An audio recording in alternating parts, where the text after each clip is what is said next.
अगर मैं ज्यादा ग्रो नहीं कर रहा तो मैं थोड़ा तो ग्रो कर ही रहा हूँ ना। अगर मैं तेजी से आगे नहीं बढ़ रहा तो मैं धीरे धीरे तो आगे बढ़ ही रहा हूँ ना, रुका तो नहीं। अगर मैं दौड़ नहीं रहा हूँ तो मैं चल तो रहा ही हूँ ना, एटलीस्ट और लोगों की तरह बहाने तो नहीं मार रहा। हाँ, मैं 1 साल से लगा पड़ा हूँ, 2 साल से लगा पड़ा हूँ, मैं नहीं पहुँचा वहाँ तक जहाँ तक मैं पहुँचना चाहता था, लेकिन मैं वहाँ तक पहुँच नहीं सकता ऐसा तो कहीं नहीं लिखा ना। और जो लोग कह रहे हैं कि ये चीज मत कर, इसमें कुछ नहीं होगा, उन्होंने तो कभी वो चीज स्टार्ट भी नहीं करी, तो मैं उन लोगों की क्यों मानूं? क्यों मैं ये चीज सोच सोच कर डिमोटिवेट हो रहा हूँ कि मुझे ये चीज अभी तक नहीं मिली जहाँ तक मैं पहुँच गया हूँ। कुछ लोगों का सपना होता है वहाँ तक पहुँचने का, और डिमोटिवेट तो मैं तब हूँ जब मेरे अंदर कोई चांस हो क्विट करने का। अगर मैं ज्यादा ग्रो नहीं कर रहा तो मैं थोड़ा तो ग्रो कर ही रहा हूँ ना।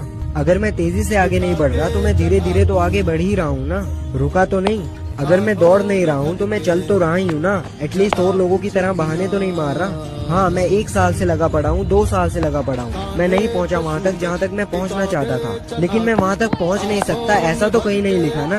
और जो लोग कह रहे हैं कि ये चीज मत कर, इसमें कुछ नहीं होगा, उन्होंने तो कभी वो चीज स्टार्ट भी नहीं करी, तो मैं उन लोगों की क्यों मानूं? क्यों मैं ये चीज सोच सोच कर डिमोटिवेट हो रहा हूँ कि मुझे ये चीज अभी तक नहीं मिली जहाँ तक मैं पहुँच गया हूँ। कुछ लोगों का सपना होता है वहाँ तक पहुँचने का, और डिमोटिवेट तो मैं तब हूँ जब मेरे अंदर कोई चांस हो क्विट करने का।